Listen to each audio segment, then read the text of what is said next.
It's almost been 4 years since the 2019 class got its footing in the NBA, which is enough of a sample size to grade each of the lottery picks in the 2019 NBA draft. For the most part, this draft is looking like one of the better draft classes in recent history, with most of the top picks panning out very well. But as we do go on in the video, some grades will get very interesting. So to keep the intro short and sweet in today's video, we're going to give a letter grade to each of the lottery picks in the 2019 NBA draft. Before getting started, I want to thank the sponsor of today's video, Fanatics. Fanatics is affiliated with the NBA in providing your team's favorite gear, whether it be jerseys, hoodies, shirts, pants, shorts, and so many more products. Fanatics always has the best quality products and is the most legit place to buy your NBA gear from. Check the link in my description or pinned comment to find some exclusive on-sale deals for NBA gear up to 60% off. It would mean so much to also help support my channel. If you have any video suggestions or requests, please drop a comment so I can put it on the list and create it. If you enjoy this video, please subscribe. It's by far the best way to support this channel and ensure you don't miss out on any great basketball content like this. Like the video and comment on what you think about each grade I gave out. And with that being said, let's dive straight into the video. The first pick, Zion Williamson, gets an A grade so far into his NBA career. From the moment Zion Williamson stepped foot onto the NBA hardwood, he made his presence felt and solidified himself as one of the most dominant players in the NBA from day one. So far this season, Zion's been averaging 26 points, 7 rebounds, and 5 assists per game. It's extremely rare to see someone as young as Zion be so dominant so early into his career, but despite this, there's one factor that's trumped all his success, and that's his health. It goes without saying that the best ability is availability, and no matter how good Zion's been playing, he just can't manage to stay on the court consistently, and being the franchise player like he is, that's a huge problem. Williamson's missed over 60% of his NBA games so far in his career, playing only 114 out of nearly 260 games so far in his career. Whether it be his knee, foot, hamstring, or thumb, every time Williamson's been injured, it's caused him to be sidelined indefinitely, and not knowing when he'll play next is extremely concerning. The cause for these injuries could very well be his body. Standing at 6'6" and a massive 280 pounds, he is a beast amongst men, and with explosive, quick, and electric athleticism like he has, it's a lot for his body to hold up, and it could cause Zion's career to be short. Nevertheless, I'm praying for his health, and when Zion is 100% healthy, he's the best player amongst anyone in this draft class, and is a top 15 player in the NBA. So for that, overall, I give him an A. The second pick, Ja Morant, gets an A+ grade so far in his NBA career. Since Morant was drafted by the Grizzlies, who really turned the direction of the franchise around into one of the best teams in the NBA. In just Morant's second season in the league, he turned them into a playoff team. When you look at everyone picked behind Ja, there really hasn't been anyone that outplayed Ja to this point, and he has established himself into one of the premier players in the league, and one of the best point guards in the league as well. Morant is explosive, quick, fast, shifty, and has all the attributes on the court that you would want out of your superstar point guard. So far this season, Morant's been averaging 26 points, 8 assists, and 6 rebounds a game, while leading the Memphis Grizzlies to being the second seed in the tough Western Conference. Morant's already been named an All-Star twice so far in his 4-year career, and has shown to be a legit top 15 player in the NBA. While everything may seem cool with Ja Morant now, recently, there have been multiple off-court issues surfacing that I'm sure most of you are aware about. These issues led to an indefinite suspension by the NBA, and if they keep continuing, he could be out the NBA. Another issue with Morant is on the court, which are concerns of how his playstyle will hold up in the NBA for years to come. Up to this point, there really haven't been many players in the NBA as explosive and quick as Ja Morant, with the same frail frame he has. This could cause injuries down the line, but up to this point, he's been staying healthy. Overall, I'm praying for the best for Ja Morant and hope he can stay out of trouble and continue to be the superstar he is. And with that, Ja Morant gets an A+. The third pick, RJ Barrett, gets a B+ so far into his NBA career. Expectations for RJ Barrett coming into the league were very high to say the least. At the time of the draft, Barrett was placed on the same pedestal as guys like Ja Morant and Zion Williamson. Obviously, Barrett hasn't lived up to those expectations, but so far, regardless, he's been very good. Barrett has shown to be one of the best perimeter defenders in this draft class and has shown improvements each year in his game. Last year, it seemed as if Barrett had fallen off just a bit and took a little regression in his game, but this year, he's shown us that's not the case and has really improved his ball handling and finishing overall this year. The Knicks have had a really good season this year so far, looking to make a deep playoff push, and Barrett is a huge part of that. The one knock on RJ though is his shooting ability. Currently on the season, he's shooting a dismal 31% from beyond the arc and hasn't shown much improvement in that area of his game. Besides this, he still manages to impact the game on the stat sheet, averaging 20 points, 5 rebounds, and 3 assists per game. Overall, Barrett has been very solid so far in his NBA career, and although he hasn't met the expectations set on him prior to the draft, he still is one of the best players in this draft, and a huge reason why the Knicks are having such a successful season this year, which is why he gets a B+. The fourth pick in the draft, DeAndre Hunter, gets a C+ so far in his NBA career. Originally drafted by the Los Angeles Lakers, the Atlanta Hawks later acquired him, and Hunter was seen as a drop-off pick from the consensus top 3, and expectations on him weren't too high. Hunter was seen as a safer pick, just being a solid 3-and-D guy who doesn't have much of a high ceiling, but not as low of a floor as well. DeAndre has proven to be that type of player so far in his NBA career, and hasn't done anything that will blow your mind away, but he has played his role to the fullest on the Atlanta Hawks. So far this season, DeAndre Hunter is averaging 15 points and 4 rebounds a game off solid efficiencies, and despite the Hawks having a down year, Hunter has proven to be an above-average NBA player and is capable of contributing on a winning team. One more thing that is derailing DeAndre Hunter a little bit is injuries. He's been inconsistent when it comes to being on the floor and has injuries occasionally that will sideline him indefinitely.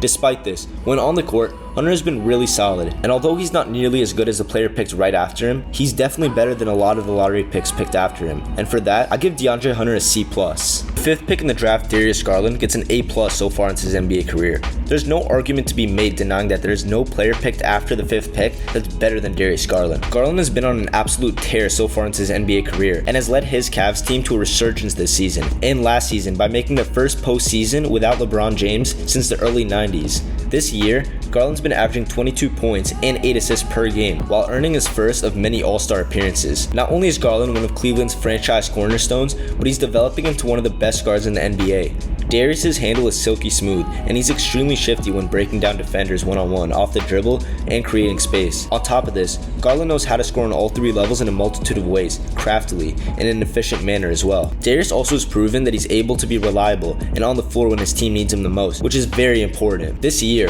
Garland has really improved on taking care of the basketball, leading to limited turnovers as well as an improvement on his overall playmaking ability.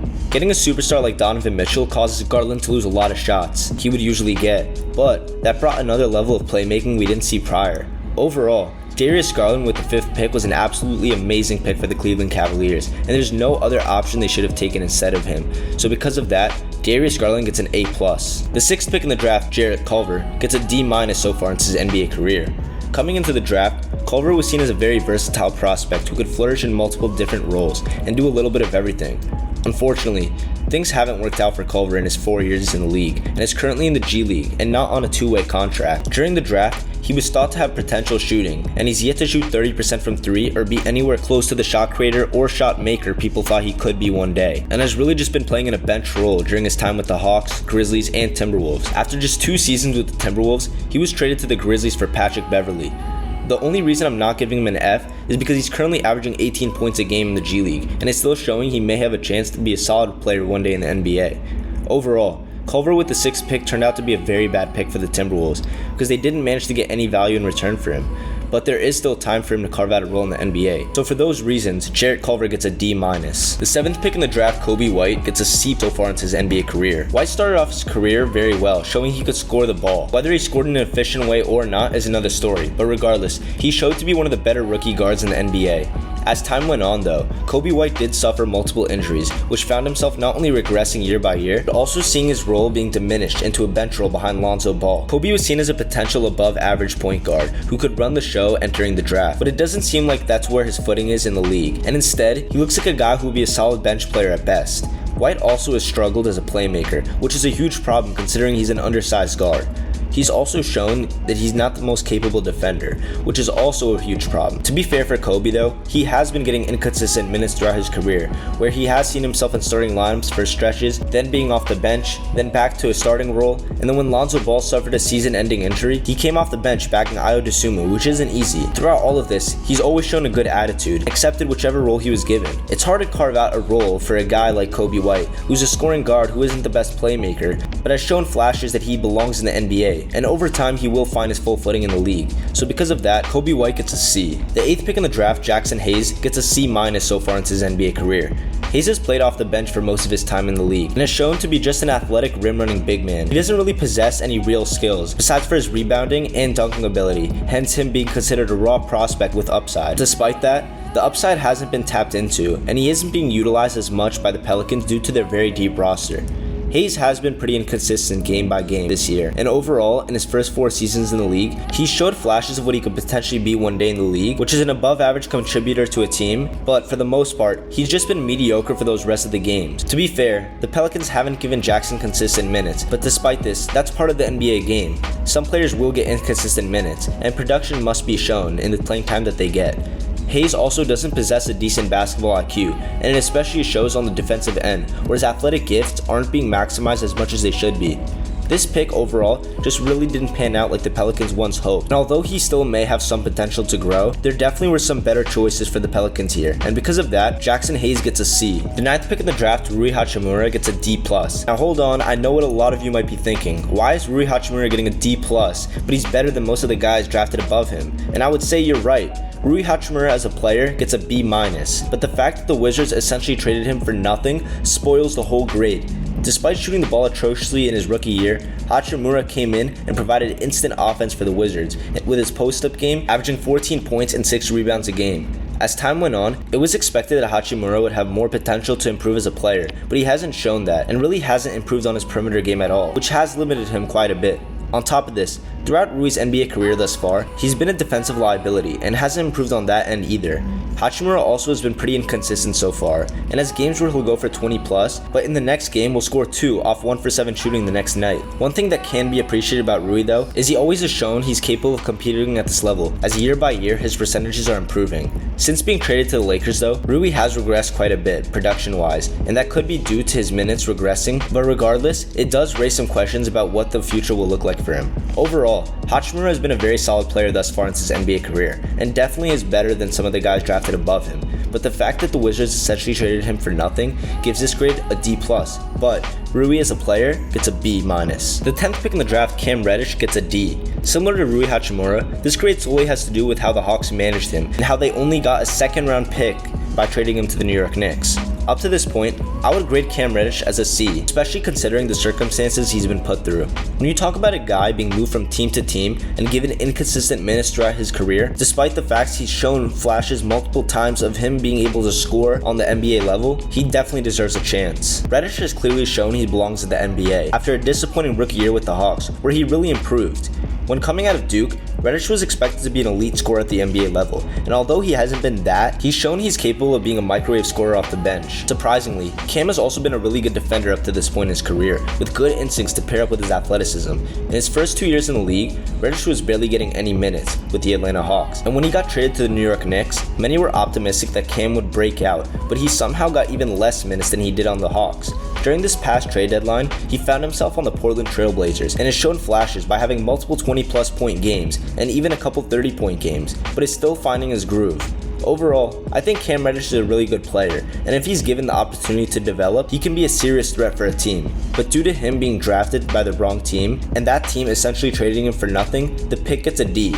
But Cam as a player gets a C. The 11th pick, Cam Johnson, gets a B+.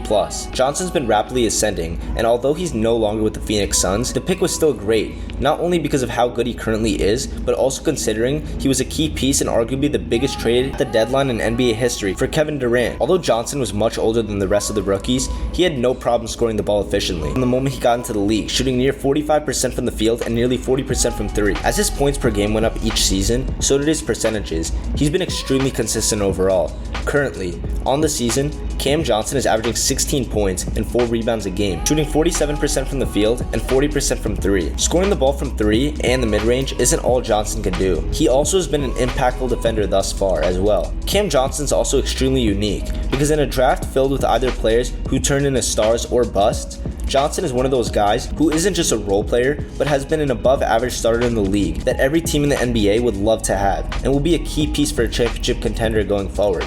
I think it's only a matter of time until Johnson gets a big payday from someone. Overall, I love this pick for the Suns, and Cam has turned out to be an excellent NBA player. Because of this, he gets a B+. The 12th pick in the draft, PJ Washington, gets a B. Washington is another very solid player who, despite being on the Charlotte Hornets, who can't manage to get any wins, has been one of the few young bright spots on this team. Currently on the season, Washington's been averaging 16 points and 5 rebounds a game off solid efficiencies, all while playing 73 out of 82 games. PJ is a jack-of-all-trades type of guy and thrives the most down low in the post, but is more than capable of popping out and hitting threes as well as handling the ball and taking it to the rack. PJ also has above-average athleticism and moves very quickly while also being really strong. An argument could be made to say that PJ Washington is one of the most underrated players in the league, but oftentimes when talking about impactful players, his name doesn't get brought up enough, and although he isn't one of the key pieces on a good team, he fits a similar role to how Draymond is, an elite glue guy who can help his team in any way. Overall, I think PJ Washington was a great pick at number 12 and is playing great up to this point in his career, and because of that, I give him a B. The 13th pick in the draft, Tyler Hero, gets an A. Hero was an amazing pick by the Miami Heat and has blown everybody's expectations away. There's really something to be said about shot creating guards with the 13th pick in the draft that have just panned out really well. At the time of the draft, when the Heat selected Hero, there were a ton of questions about how he could be able to compete at the NBA level and if he would really be able to play defense. Although he has been a below average defender so far into his career, right away in just his first season of NBA action, Hero averaged 14 points and 4 rebounds a game. In just Hero's second year in the NBA, he was a key piece to help bring the Miami Heat to their first NBA Finals since LeBron James was there. He played excellently. Just one season later, he secured the Sixth Man of the Year award while averaging 21 points, 5 rebounds, and 4 assists. Not only is Hero one of the best players on the Heat who provides elite scoring, but he also does it efficiently, shooting 44% from the field and 38% from 3 for his career. His best strength is his shooting ability, and Hero has shown he can both create shots off the dribble for himself and spot up and hit open threes. Hero has also been able to hit big shots when they matter the most. Overall, the Heat selecting Tyler Hero with the 13th pick was arguably the biggest steal in the draft, and he seems to be miles ahead of most players selected before him. So because of that, Tyler Hero gets an A. Finally, the 14th pick in the draft, Romeo Langford, gets a D-. To be quite honest, Langford has been extremely disappointing throughout his first 4 years in the NBA, and he hasn't been able to produce at the level we once hoped he would. Coming into the draft, he was expected to be an elite scorer and shot creator who can score from all 3 levels, but not only has he not managed to create anything for himself, but he's shooting a career 29% from 3 and 65% from the line as well. To be fair though, he did battle through some injuries to start his career off and has been thrown into a Boston Celtics team where his minutes were limited due to them trying to compete for a championship. But Langford was then traded to the San Antonio Spurs, where just this past season he was getting consistent minutes, but has still shown the same consistency and low percentage struggles. He did have a few decent performances this year, so I am interested to see how he'll pan out. I have a feeling if he doesn't work out in San Antonio, this may be his last shot in the NBA. And the only reason I'm not giving him an F is that the Celtics did manage to get Derek White by trading him. I still do believe that he has a shot at proving he belongs in the NBA. Overall, this was a very bad pick by the Celtics, and they did pass up on a lot of good players to get him. So, because of this, Romeo Langford gets a D-. Thank you guys so much for watching. If you made it to the end and you enjoyed this video, please subscribe. Make sure you check the link in the pinned comment or description for the best way to buy or sell tickets to all your favorite events at StubHub. Also, check the link in the pinned comment or description to check out the Fanatics store link for some exclusive deals on NBA gear before they expire to help support the channel. Comment on what you think about the grades I gave to each 2019 lottery pick, and let's get a great basketball conversation started. I'll see you guys on the next video and have a blessed day. Peace.